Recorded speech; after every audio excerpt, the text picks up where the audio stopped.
Hello and welcome everyone. I am Suraj Rajkotia, Assistant Professor at Dr. Subhash Technical Campus. In this video lecture, we will discuss about basics of English learning. In this lecture, we will discuss about two major content, that is importance of English and tips to learn English. So let us start. Importance of English. English is an important language in the world as it is labeled as the universal language. હવે મિત્રો ઇંગ્લિશનો જે છે એ universal language તરીકે ઉપયોગ થાય છે. બની શકે કે ઇંગ્લિશ ઘણા બધા દેશોમાં માતૃભાષા નહીં હોય, પરંતુ આપણે એ તો સ્વીકારવું જ પડે કે ઘણા બધા દેશોમાં ઓફિશિયલ લેંગ્વેજ તરીકે ઇંગ્લિશનો ઉપયોગ થાય છે. ઉદાહરણ તરીકે ભારતમાં સુપ્રીમ કોર્ટની ઓફિશિયલ લેંગ્વેજ ઇંગ્લિશ છે, એ તો આપણને ખ્યાલ જ હશે. દુનિયાના ઘણા બધા એવા દેશો છે અને આ બધા દેશોમાંથી પણ જો એવી સંખ્યા જોઈએ કે જે લોકો ઇંગ્લિશનો ડે ટુ ડે લાઈફમાં ઉપયોગ કરતા હોઈએ તો એવા લોકોની સંખ્યા નિયર અબાઉટ 1.5 બિલિયન થાય છે. એટલે આપણે ઇંગ્લિશનું મહત્ત્વ સમજી શકીએ મિત્રો. આગળ જોઈએ તો ઇમ્પોર્ટન્સની વાત કરીએ તો ઇંગ્લિશ લેંગ્વેજનું આટલું બધું મહત્ત્વ શું કામે છે, શા માટે છે, તો એના થોડા ઘણા રીઝન્સની વાત કરીએ. ફર્સ્ટ રીઝનની વાત આપણે કરી કે યુનિવર્સલ લેંગ્વેજ તરીકે ઇંગ્લિશનો ઉપયોગ થાય છે અને ઘણા બધા દેશોમાં ઓફિશિયલ લેંગ્વેજ તરીકે આનો ઉપયોગ થાય છે. એજ્યુકેશનની વાત કરીએ મિત્રો તો 12th પછી હાયર એજ્યુકેશનની વાત કરીએ એમાં પણ તો એ કોઈ પણ ક્ષેત્ર હોય, 12th પછીનું કોઈ પણ એજ્યુકેશન હોય, એ એન્જિનિયરિંગને લગતું હોય, મેડિકલને લગતું હોય, બેન્કિંગને લગતું હોય અથવા કોઈ પણ ક્ષેત્ર હોય, જો ઉચ્ચ શિક્ષણ પ્રાપ્ત કરવું હોય તો તેના માટેનું માધ્યમ માત્ર ને માત્ર ઇંગ્લિશ છે. એ આપણને બધાને ખ્યાલ છે. એટલા માટે જ એજ્યુકેશનમાં ઇંગ્લિશની ભૂમિકા છે એ ખૂબ જ મહત્ત્વની છે. બિઝનેસની વાત કરીએ તો સ્મોલ સ્કેલથી લઈ અને લાર્જ સ્કેલ બિઝનેસ સુધીમાં પણ આગળ જવું હોય, આપણે કેરિયર જે છે એ બનાવવું હોય બિઝનેસમાં, એ બિઝનેસ છે એ ક્રોસ બોર્ડર હોય અથવા તો વિધિન અ રિજિયન હોય, તો ત્યાં પણ આપણે કમ્યુનિકેશન તરીકે ઇંગ્લિશ લેંગ્વેજ જે છે એ આપણને આવડતી હોવી જોઈએ. કોઈ પણ કમ્યુનિકેશન કરવું હોય તો ઇંગ્લિશ છે એની જાણકારી એ પાયાની જરૂરિયાત બની જાય છે. એના પછીનું ઉદાહરણ લઈએ મિત્રો તો internet.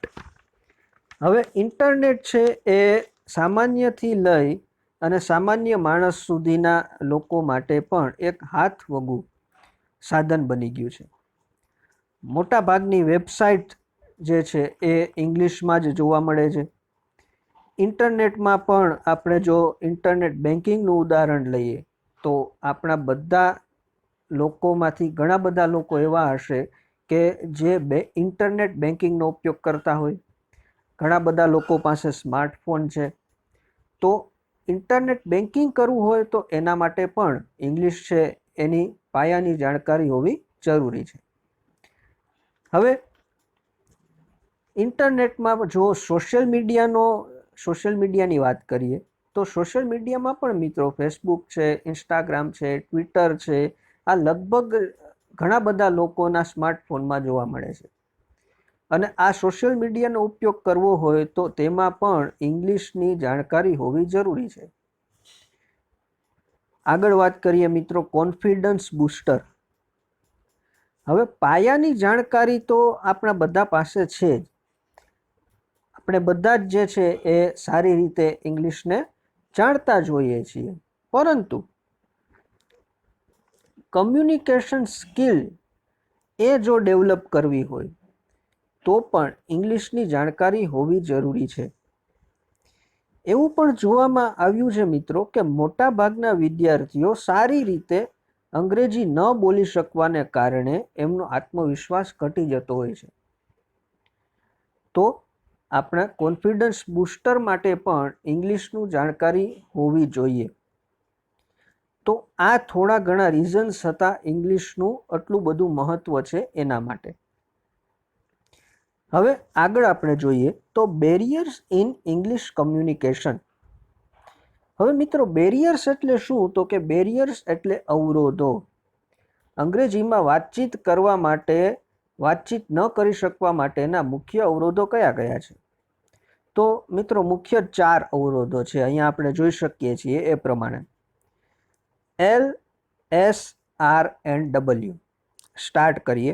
Can't listen fluent English. Listen, આપણે એક ધારું અને ખૂબ જ સારી રીતે કોઈ વ્યક્તિ જો આપણી સામે ઇંગ્લિશ બોલતી હોય તો એ આપણે સમજી શકતા નથી. સાંભળી તો શકીએ જ, આપણને ખબર પડે છે કે ભાઈ આ વ્યક્તિ છે એ ઇંગ્લિશમાં બોલી રહી છે, પરંતુ એની ભાષા આપણે સમજી નથી શકતા. ઇંગ્લિશની પાયાની જાણકારી હોવા છતાં એવું શું કામે છે? તો મિત્રો આપણી માતૃભાષાની જ વાત કરીએ તો આપણે જે સરળતાથી માતૃભાષા બોલી શકીએ છીએ એ જ સરળતાથી આપણે ઇંગ્લિશ લેંગ્વેજ બોલી શકતા નથી. એનું મુખ્ય કારણ એ જ છે કે જ્યારે આપણે માતૃભાષા શીખ્યા ત્યારે એ માતૃભાષા સૌથી પહેલાં આપણે સાંભળતા શીખ્યા. પહેલાં આપણે સાંભળ્યું અને ત્યારબાદ જે છે એ આપણે માતૃભાષા શીખ્યા. જ્યારે ઇંગ્લિશમાં એવું નથી મિત્રો. ઇંગ્લિશ જે છે શરૂઆતથી આપણે જ્યારે શીખવાનું સ્ટાર્ટ કર્યું એ સૌથી પહેલાં આલ્ફાબેટથી સ્ટાર્ટ કર્યું. સ્પેલિંગ શીખ્યા, ત્યારબાદ વાંચવાનું શીખ્યા, ત્યારબાદ સાંભળવાનું શીખ્યા. તો કાન્ટ લિસન ફ્લુએન્ટ ઇંગ્લિશ, સરળતાથી જે છે એ સારી રીતે કોઈ વ્યક્તિ અંગ્રેજી બોલતી હોય તો એ આપણે સમજી નથી શકતા. આ એક કારણ છે ઇંગ્લિશમાં કમ્યુનિકેશન ન કરી શકવાનું. બીજું કારણ છે મિત્રો નો ગ્રામર બટ કાન્ટ સ્પીક. ગ્રામરથી આપણે બધા સારી રીતે જે છે એ જાણકારી હોય છે આપણને, પરંતુ બોલી નથી શકતા. હવે મિત્રો વેસ્ટર્ન કન્ટ્રીઝમાં અલગ છે. એ લોકો જે છે એ સૌથી સારી રીતે, વેસ્ટર્ન કન્ટ્રીઝના લોકો ઇંગ્લિશ બોલી શકે છે. એમનું ઇંગ્લિશ ખૂબ જ સારું હોય છે, પ્રોનાઉન્સિએશન ખૂબ જ સારું હોય છે, પરંતુ જોવા જઈએ તો જ્યારે ગ્રામરની વાત આવશે ને તો એ લોકોનું પણ ગ્રામર આપણા કરતાં પણ નબળું હશે. શું કામે મિત્રો? કેમ કે એ એમની માતૃભાષા છે.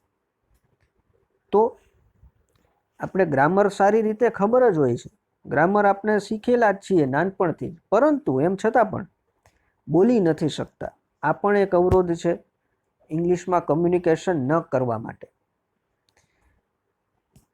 ત્યારબાદ આપણે જોઈએ તો કાન્ટ રીડ ઇંગ્લિશ બુક. હવે જ્યારે અચાનક આપણને કોઈ એવું કહે કે ભાઈ તમારે આ એક બુક છે ઇંગ્લિશની, 50 પેજ છે, આ 50 પેજ તમારે એક દિવસમાં વાંચી નાખવાના છે.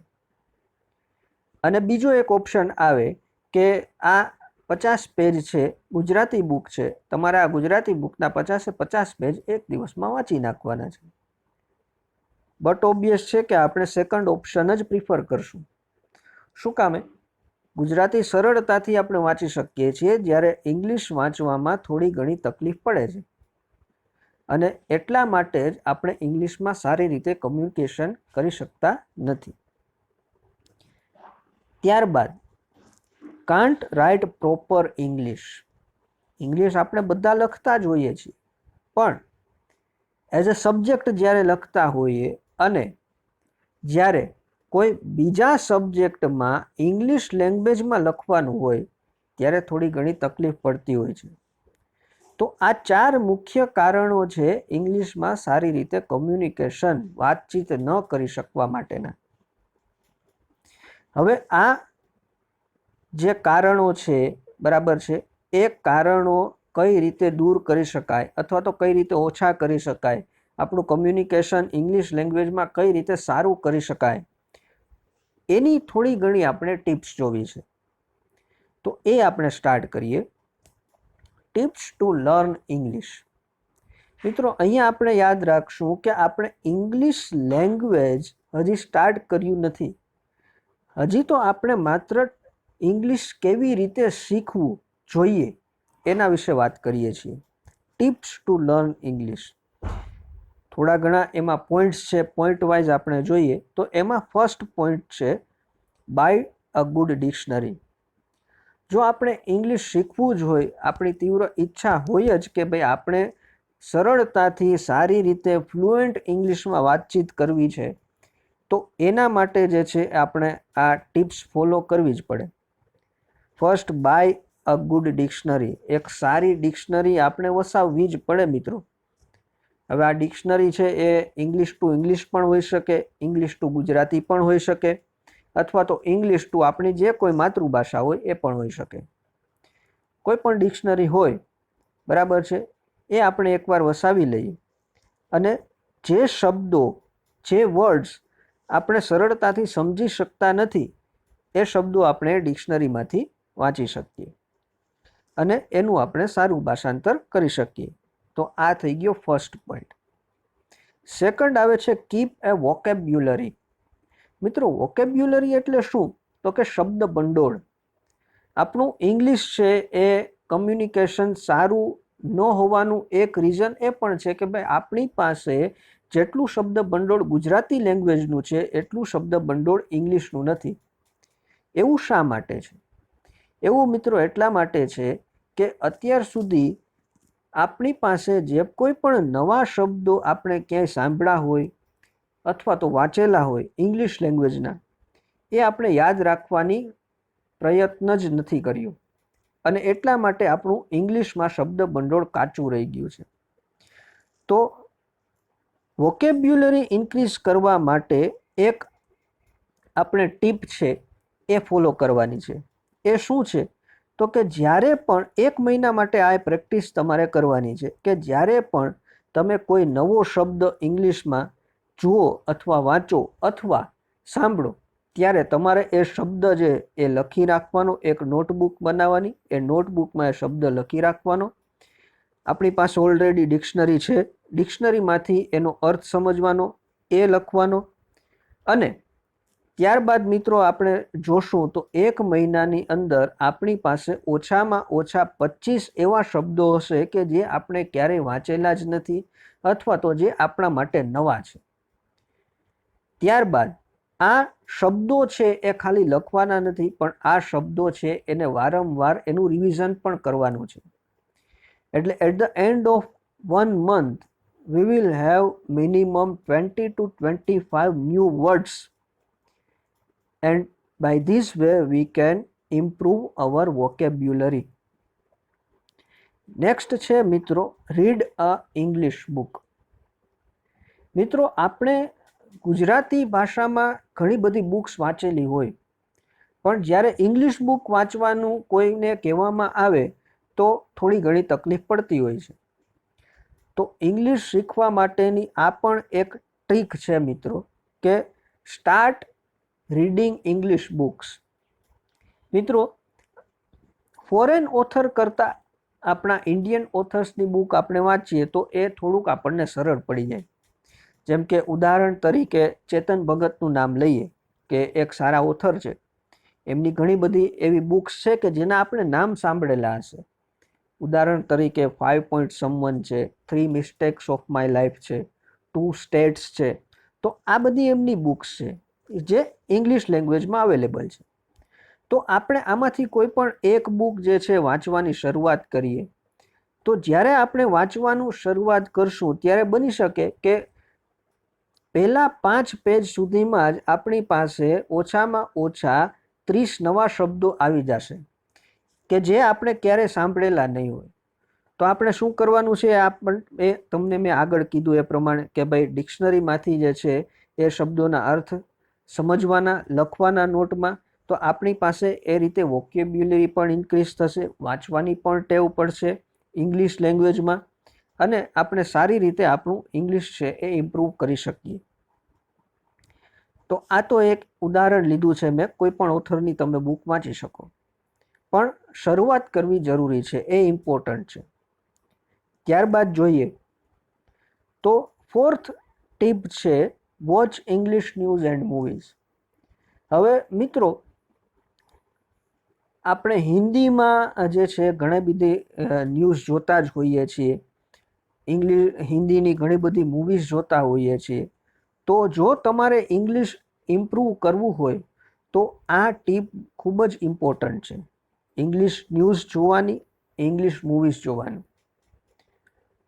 ઇંગ્લિશ ન્યૂઝ જે છે ફર્સ્ટ ટાઈમ જ્યારે આપણે જોઈએ, ઇંગ્લિશ ન્યૂઝ ચેનલ્સ અવેલેબલ જ છે બધા પાસે. જ્યારે ફર્સ્ટ ટાઈમ આપણે ઇંગ્લિશ ન્યૂઝ જોવાનું સ્ટાર્ટ કરશું ત્યારે બની શકે કે ફર્સ્ટ ટાઈમ એવું પણ બનશે કે ભાઈ એક પણ શબ્દ આપણને સમજમાં નહીં આવે. પણ ધીમે ધીમે જો આપણે ઇંગ્લિશ ન્યૂઝ ચેનલ્સ જોવાનું સ્ટાર્ટ કરશું તો એવું બનશે કે 2 કે 3 દિવસના અંતે આપણને થોડું ઘણું તો સમજમાં આવશે જ કે એ એન્કર શું કહેવા માગે છે. એના હાવભાવ ઉપરથી, એના એક્સપ્રેશન્સ ઉપરથી, એની વાતચીત ઉપરથી આપણે થોડો ઘણો જે છે આઈડિયા લગાવી શકીએ કે શું ન્યૂઝમાં આવે છે, શું બતાવે છે, શું કહેવા માગે છે. થોડો ઘણો ટાઈમ છે આપણે આ ટેવ છે એ પાડશું એટલે ધીમે ધીમે એવું થશે થોડા ટાઈમ બાદ કે આપણે એ ન્યૂઝમાં શું બતાવે છે અથવા તો શું કહેવા માગે છે એ પૂરેપૂરી રીતે સરળતાથી સમજી શકશું. આ ડેઇલી હેબિટ પાડવાની છે મિત્રો, જો આપણું ઇંગ્લિશ ઇમ્પ્રૂવ કરવું છે તો. ત્યારબાદ આવે છે લિસન ઇંગ્લિશ સોંગ્સ. ઘણા બધા હિન્દી સોંગ્સ આપણે સાંભળતા જોઈએ છીએ સામાન્ય રીતે. તો એવી જ રીતે આપણે ઇંગ્લિશ સોંગ્સ પણ સાંભળવાની શરૂઆત કરીએ. બની શકે કે ફર્સ્ટ ટાઈમ કોઈ પણ લિરિક આપણને સમજમાં નહીં આવે, પણ જો કોઈ એક ને એક ઇંગ્લિશ સોંગ આપણે 5 થી 6 વાર સાંભળશું તો એમાંથી એવું બનશે કે 50 થી 60% તો આપણને એવી ખબર પડી જ જશે કે એ સોંગમાં શું છે, શું કહેવા માગે છે, શબ્દો શું છે. તો આ રીતે આપણે આપણું વોકેબ્યુલરી પણ ઇમ્પ્રૂવ કરી શકીએ. ત્યારબાદ આવે છે most important, speak English with our friends, with our colleagues, with our family members also. જો આપણું કમ્યુનિકેશન ઇંગ્લિશ લેંગ્વેજમાં ઇમ્પ્રૂવ કરવું હશે તો આપણે બોલવાની ટેવ પણ, બોલવાની હેબિટ પણ સ્ટાર્ટ કરવી પડશે. બની શકે કે શરૂઆતમાં જ્યારે આપણે બોલવાનું સ્ટાર્ટ કરીએ તો perfect grammatical English, fluent English ન પણ બોલી શકીએ.